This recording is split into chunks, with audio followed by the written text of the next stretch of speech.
Good day to you. I want to take up a topic that often props up both in the home, school, workplace, maybe in governance also. I have addressed this role before, that in a world where fathers are dead or dying or extinct, then we have pharaohs arising. That is, they may be men of age, often young men who rule the roost or who get very powerful quickly. So we have bought into the theory of survival of the fittest, struggle for existence, might is right, and the majority thinking power that whips everybody else is considered sociological law. None less than Justice Wendell Holmes articulated this, the new world, the new order. So in a world of no fathers, no mercy is given, no quarter asked, no quarter expected. But it's not a world of fathers, it's a world of pharaohs, taskmasters, and those who go through their existence. Taskmasters are recruited from the populace, if you may, from the proletariat, and they are given some perks to perform. But the underlying theory is perform or perish, swim or sink. We say this in different ways. So when you have bought into the theory of survival of the fittest, what do we do to be fit and to be able to perform above others? Here is my theory. We have a God scope in some part of our being which came to us from a good designer who had a good design. And when that came to us, it gave us our destiny and a good vision and a great expectation for our future. Every child has this, till parental failure, parental inculcation, and his own other nature catches up. So, in part of our being, there is complementation. That is how we were designed, wired, and sent. But somewhere down the line, in our soul part, what shall I say? Let's say Dr. Jekyll and Mr. Hyde. In our Dr. Jekyll part, we have complementation, receiving and giving. Receiving is better than grabbing. So some live on gag philosophy, grab and gain, that is gag philosophy. Others live on rag philosophy, receive and get. So we know in the family we receive and we get. And our time will come to do for our parents or for our younger siblings. And so that is complementation. But there is the Mr. Hyde part, where we are into competition and we live the philosophy we have bought into, struggle for existence and survival of the fittest. So everybody does something to get fit or to show themselves fit. Everybody does something. Usual things are those who live by the brains, as I did, then we want to be fully equipped brain-wise and we go brain fit and we want to show our brain prowess. Then others will go for wealth prowess. Some others will go for political prowess, especially if you are connected politically. Then others will just go for social prowess, well connected, great schools, good family background. So that's what I call social prowess. Then others will have a dark prowess, by hook or by crook getting their prowess. So you probably will list up other things, but I just gave you a five-pronged thing that different people use for just to be fit, because we have bought into the theory that survival of the fittest. So there's no room for failure, and I've said this often, the digital screen revs up this attitude, no room for catch up, no room for failure. You have to get it right the first time, fast and furious, and you have to get it right every time. That's where the world is moving. So in a world like this, whom are we leaving? And what does a fatherless world have? We have slaves, orphans. And how does the orphan feel? He says, I'm afraid. I'm fractured from my father. That may be the biological father. Was aggressive, absconding, absent, abusive, one of those A's. From about 1960, Germany was the great example of the absent father or the fractured father. Sadly, Germany was called Deutschland, fatherland, whereas most of our nations are called motherland. And in the Second World War, so many fathers died. They never recovered, maybe. That initial injury of the First World War gave place to Hitler. And by that time, of course, Einstein had propounded his theory of relativity. But to the credit of Einstein, he said this theory of relativity is not to be applied for sociology or natural life. He believed in absolute standards for life. But he propounded that to explain physics beyond Newton. But people applied it to day-to-day life, and they said everything is relative. Marriage is impermanent, and have some partner somewhere, sometime for your need. And so they applied Einstein's theory of relativity in a way Einstein didn't expect, and in fact Einstein protested. So we have proven ourselves fit in this way or that way, and then we create orphans in a fatherless world. Of course, we have taskmasters, large numbers of taskmasters who get the diktat of the pharaohs done. So the invisible powers, so to say, the real global brand owners are not visible, but the taskmasters are visible. They are paid perks and they perform for a while. And of course, when in a post-COVID world, the economy begins to shrink, the taskmasters will also become cannon fodder. So that's what George Orwell saw that was coming. The percentage that will thrive will narrow down, but they will consume a lot. The percentage that will go down will greatly increase. So we have those who, we have two couplets that characterized us. We want to be significant and connected.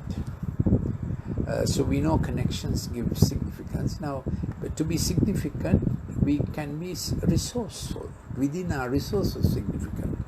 But sometimes we like to be significant beyond our resources. Then trouble begins. Then we have to oppress someone by hook or by crook. Then we want to be connected, well known, well connected, more connections, the more influence. Then we have another thing, to contribute and also to belong, contribute and belong. So putting it in another way, the belong is being, contribute is doing. Both are essential to man. But we begin to define life by doing, a dopaminergic mode.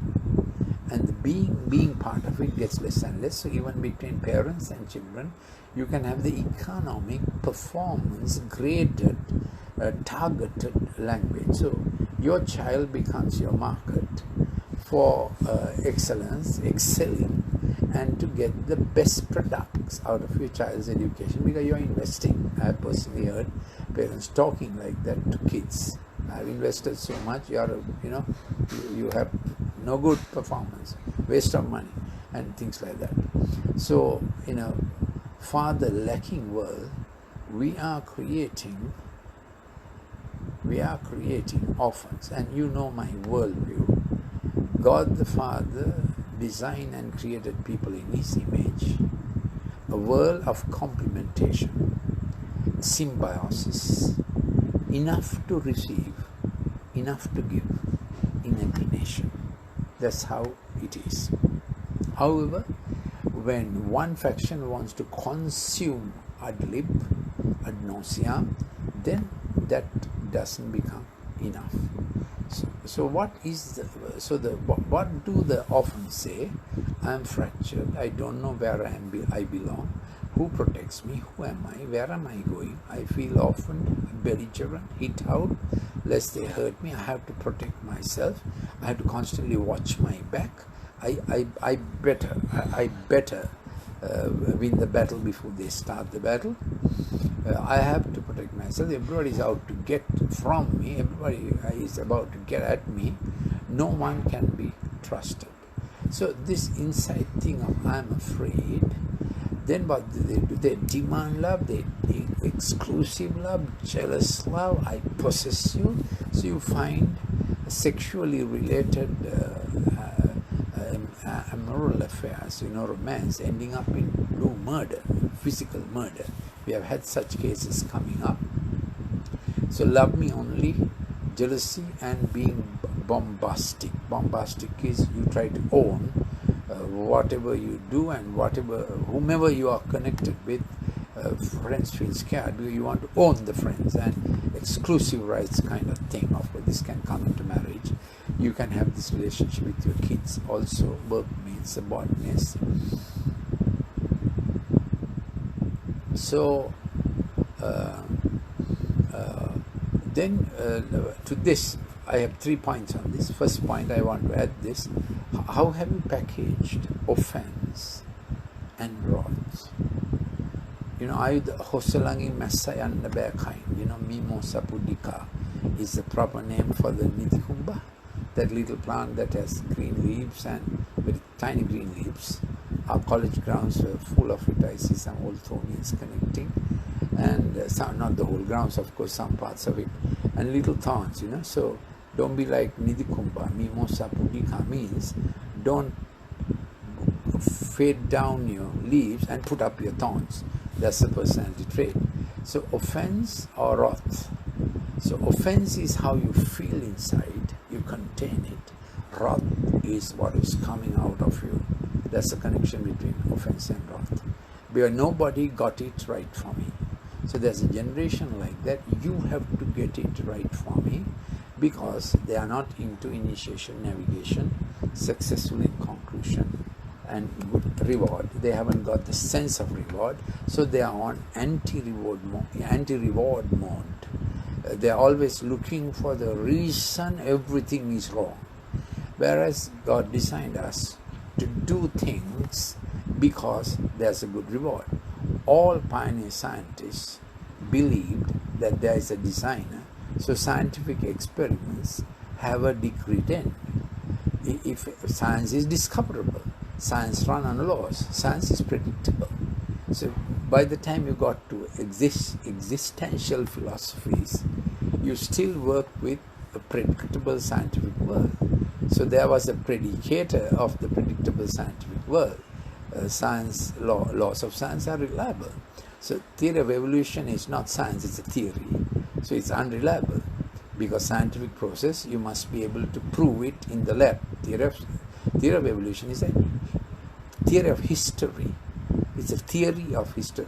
It's an hypothesis, unprovable. You can't prove how the first life came. So there are complex molecules like DNA that can't exist by itself. It needs a cell. So what came first, DNA or cell? That's why it doesn't work. But that's not the point today. Today I'm looking at how our offense and wrath work out. Next one I want to look at is a little different. The sense of loss we feel. Somewhere down the line, we begin to say, I was robbed, I was violated. Of course, this will be when people get into early sexual experiments that are unsustainable. You lose everything in the sex experience. I think I expressed it wrong. In the sex experience, you give everything, correct? You give everything. the deepest, the most intimate, most confidential, most intense. You give everything. Now the design was that you give everything to someone who gives everything back. Got it? Sex experience was designed for you to give everything to someone who gives everything back. Not happenstance, not casual. That's why always casual sex, premarital, before the age of 14, at any age, extramarital, will always hurt you, damage you. The thrill and the temporary thing you feel is not worth it. It's not worth it. So this I lost all worth. The power of nakedness, I feel violated. I lost my innocence. I feel I lost my dignity. I am hurt. I'm wounded. I feel vulnerable. I'm a victim. I will give back as much as I got. So the victim becomes victimizer. I'll play the game on them who played the game on me.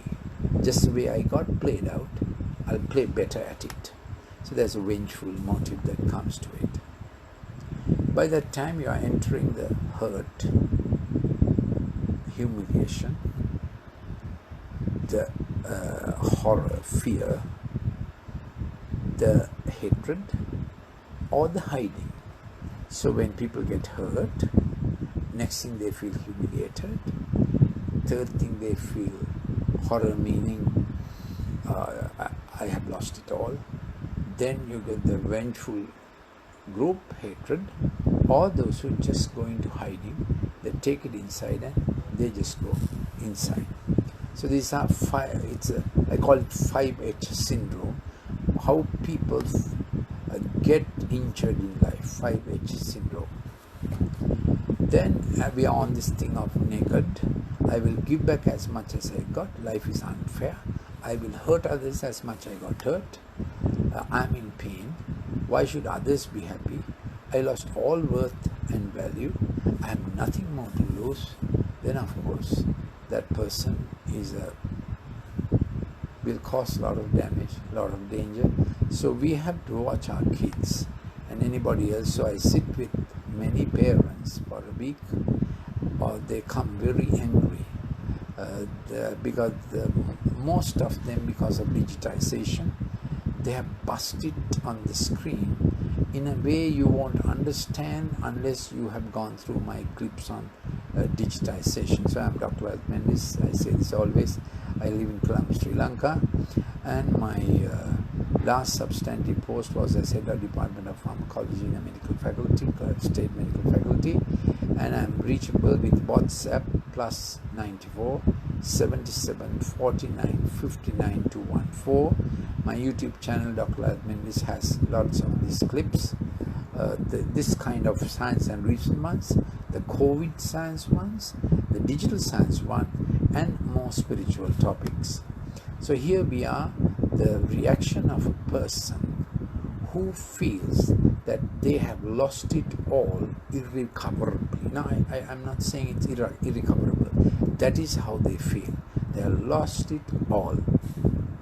I have nothing more to lose. Then overcorrection is I need to somehow add value to myself.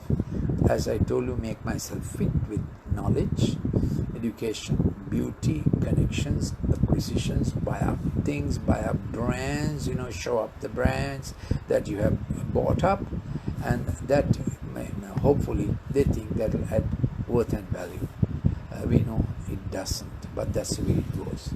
The third thing, the third feature in this syndrome is I am hiding. Terrible loss of face. Everyone will condemn me. There's a shame factor comes. We know that in Asian cultures, shame factor is very great. So what is better, to be shameful or to have no shame? So you can see the Western countries have moved into no shame culture, and Asian countries are still in the shame culture. So what do you think? Is it good to feel shame, or just Sometimes some people may say that fellow is a shameless fellow. What does that mean? He has lost all shame. So shame, in a fallen world, shame is a boundary. Within that boundary, you try to at least protect. Some may even say he's trying to pretend. What if he has completely lost the boundary? Then anything is okay. There's nothing called shame. He lost it. So obviously, in this fallen kind of relationship, shame has some preventive power. At least it prevents something. Agreed? Place a better value on shame, whereas the West has really busted it, and the word shame has no meaning at all. Now, don't shame people. Don't do that. But within us, when we have a sense of shame about something, we will say, no, I can't stoop so low. You got that? It's a guard. We must not lose our guards. We must not. So I'm hiding terrible loss of face. Everyone will condemn me. They all look at me with a dirty eye. They will exploit me. I can't see a future for myself. I will never amount to anything. I better live this facade called life to the max in the outside, hiding my pain in the inside. I will gather my significance and knowledge and perform in this perform or perish world. I will beat them at their own game. I will teach them a lesson. So this is the mentality of the unfathered generation. So what is fathering? Now this is in your family, in your teaching, in your training, in sports, in work. There's a parenting process. So fathering is give the best opportunity within your stewardship for the ones whom you are coaching, mentoring, leading maybe. So it comes from an old mandate in the Garden of Eden. The primogenitor, the senior blesses. What's the principle of blessing? He hopes your junior will do better than yourself. That's the idea of blessing. Things will not dwindle, things will increase. The one I coach will be a better batsman than myself.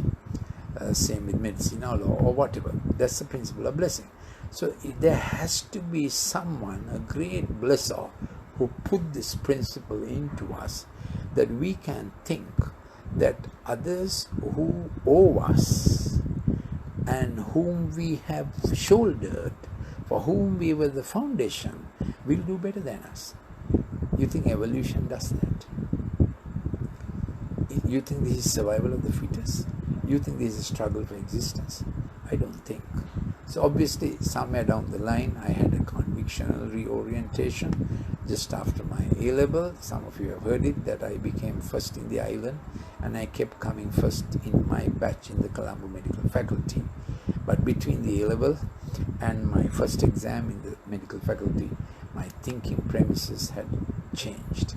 I began to understand the blessing is in what I beget becoming what I birth, what I coach, what I mentor, what comes through me does better than me. That is the complementation mode. The competition mode is nothing must exceed me. That's the competition mode. Nothing must exceed me. So the blessing mode is you become fruitful, you multiply others like yourself, you produce after your kind, and then you fill and fulfill what you have to. So you have contentment that you have filled your portion. But in it you are raising up someone. Say you own a company of 50. In it you are training someone who may become an owner of company that employs 10,000 people. So that is the principle. You fruitful, multiply, you fill what you can fill, your portion in life, and then someone from there is going to be greater than you, and you steward that up to the point he overtakes you. Then of course you can be his friend, you can be his coach, but beyond what you have done, you can't coach, obviously, isn't it? If you in a cricket stroke, if you haven't mastered a ball pitched on your leg stump and you get out always, as I used to, then you can't teach your next fellow how to handle the ball pitched exactly on the leg stump, exactly at the right line and length, how to do it. So just a cricket example. So in every field, you teach them or coach them, mentor them to the point of your expertise, and then the life principle of complementation is they go beyond you. That is not survival of the fittest. That's not struggle for existence. That is complementation. That is not competition. If you buy into the theory of survival of the fittest, competition, world will implode, implosion. Not because of nuclear bombs, but because of man's nature that has bought into survival of the fittest, struggle for existence. I cannot allow that fellow to rise more than me. That's what's happening in this post-COVID fiasco and the fracas. COVID was a pandemic. COVID was a made virus. I'm published on this, so you can read it into it. And it was a ruse to get the vaccine going. But they have got more than the vaccine going. That is the problem. Every nation is struggling how to be the nation we were before COVID. Agree? How to be the nation we were before COVID. Things have changed. Everybody is clinging as hard as possible to what they have, while clinging and clawing to anything else they can get inside. You have to recognize this. So post-COVID time is a time that you get sober and you begin to examine your living premises, thinking premises. I've explained to you the three things that we struggle with. I'm afraid. Who will make it safe for me? I better get at that fellow before he gets at me. I'm naked, denuded. What's my worth? I feel violated, vulnerable. I might as well take it out on others. Then I'm hiding. I don't know what the future is for me. So those are the three things we struggle with. And here's a list I want to read. So when you are in this mode of rundown in a fatherless world where pharaohs are the players, benefactors are extinct, anybody does something to get more than the investment. Got it? Get more than the investment. To invest to get commensurate is justice and fair play. You must get enough for what you invested. So how do you think about parents investing in children now? Is it enough? What do parents invest? Rich parents can invest any amount of money, no cost. Then it is left to the poor parents to invest love because they have no money. You get the point?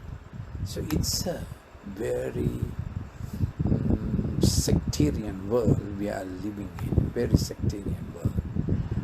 Those who love have no financial resources. Those who have financial resources have no love. Now, don't get me wrong, I'm not judging, I'm pitching a theory. Good thing is what?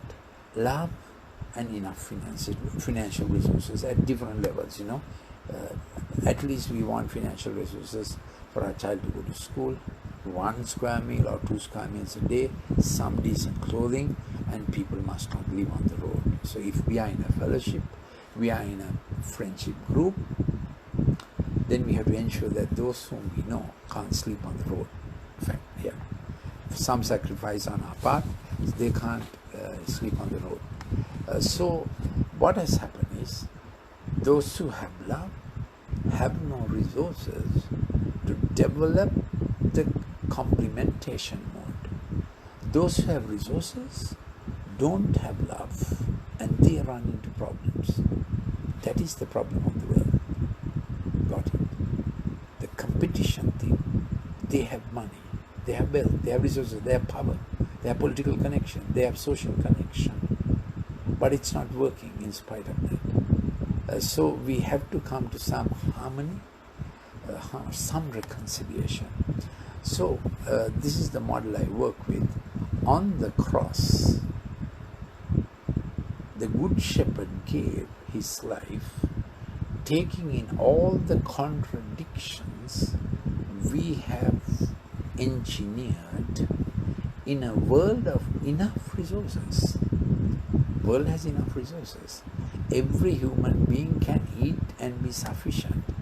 Amount of wheat that is dumped in the ocean, useless fashion things that are dumped in the ocean because of overproducing, driving the wrong kind of market while people are hungry. We don't need pandemics. We don't need COVID. We don't need disease. Human injustice, simple human injustice. World's problem is not children are born blind or some congenital disorder, which is sad as it is. World's problem is that so few have so much and so many have so little. So we focus upon the faults. 2, there's a disappointed, discouraged, heated up mode in a large number of this present generation. We have lost trust in authority figures who have to hold things together, or people with resources, we don't trust them. Then I'm reading from a thing that I have done. Then there is fear to agree, to submit in any relationship. So students have to decide.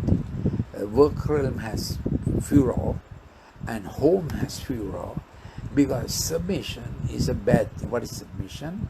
Agreeing that someone has done this better than us and following that person. Probably that someone has done this before us and following that person. That is submission. Then people close up in their own quarters, black lives and blue lives and white lives, and if there are red lives, close up. Yeah. So there's no dialogue.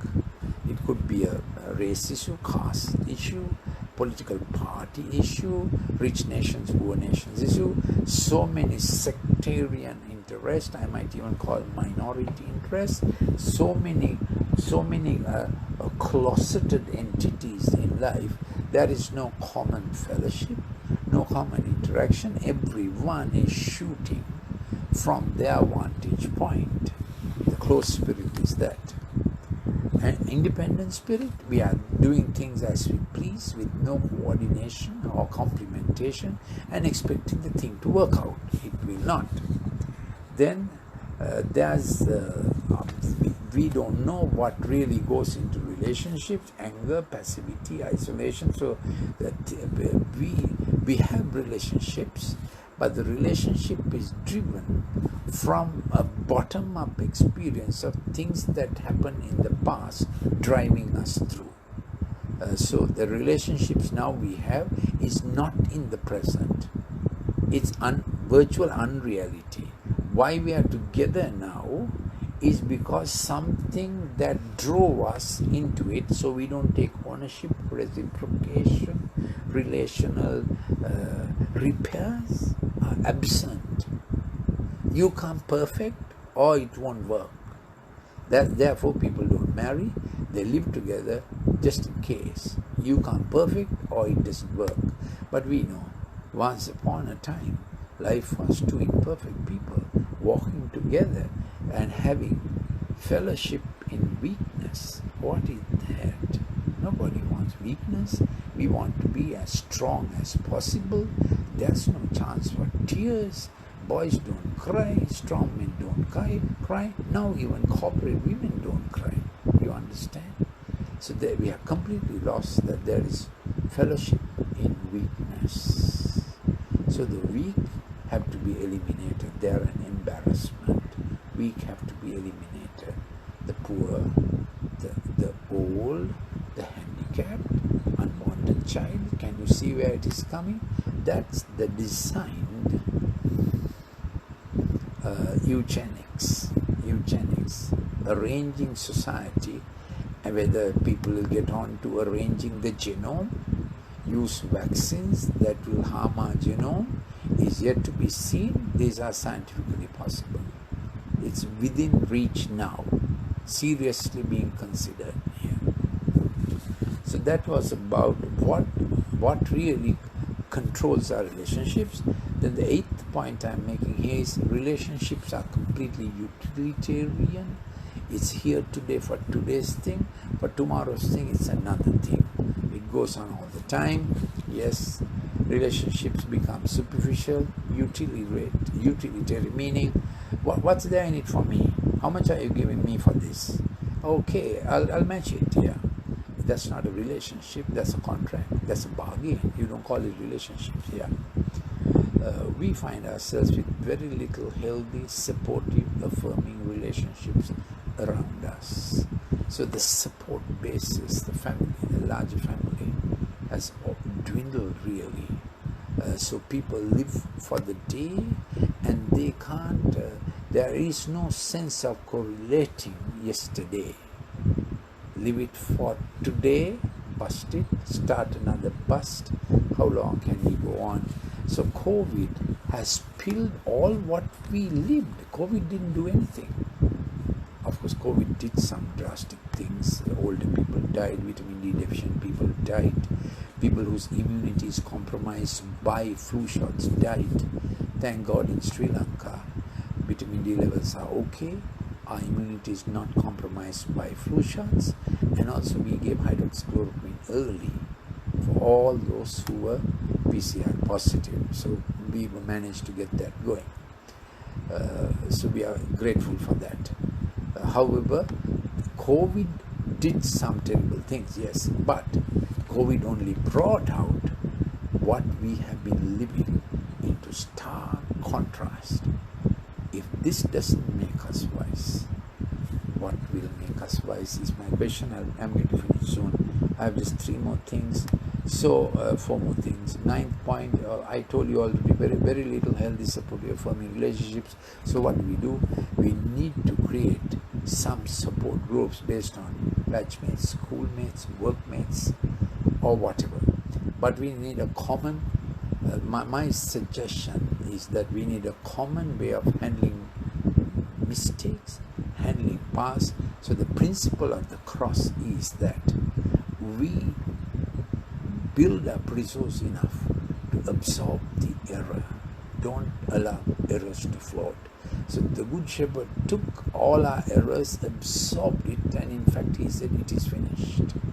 That we should be able, with our grief, offense, bad treatment, injury, wounds, hatred, humiliation, horror, many things that go through our head, offense, wrath, we should be able to find a way, a resource to absorb it and nullify it, not take it and throw it. Then we are multiplying. Buck must stop somewhere. So in the cross story, Buck stopped on the cross. This is the resource I have worked with when bad things happen or things heat up. I have found a resource where the buck can stop. Yes. So living a life like an orphan wants more. You embody the twist. Story and Mr. Bumble often wants more all the time. Some more. Then someone else is wrong. And often doesn't solve his problem. He passes it on to someone else. Though he says that, it comes again, and then he has to find another someone else to pass this on. So they change companies, change jobs, change relationships. You understand that? Because they are not addressing the real solution. They are passing it on. It doesn't get passed on. You are still you. Yes. 11th point. So the spiritual orphan begins to find comfort and identity in one or more of counterfeit affections, possessions, finding security in money, things, passions, addictions, compulsions, alcohol, drug, food, immorality, mob, sex, pornography, whatever. Then of course violence, bust off, protest, rage. he is just burning the candle at both ends. This is a sad situation. Finally, the end result is the person who finds great difficulty in receiving, because he has been in such an agitated mode of throwing out in bottom-up regulation. He throws out, he throws out, he throws out. So the solution I have found is work with a resource that can absorb it and say, it is finished. The resource I found was the Good Shepherd doing it for me. You may consider it, but please do consider the sequence of I am afraid, I am naked, I am hiding, are three things that play in the insides of people. Next time I'll be doing self-sabotage. This is the root of self-sabotage. We shoot ourselves in our own foot. We scuttle. We are digging our own pit. Yeah. We are pulling our own ladder that is there for our betterment. Thank you for listening. Please remember the WhatsApp if you want to ask questions, or for my other clips, +94 77 49 59 214. Thank you.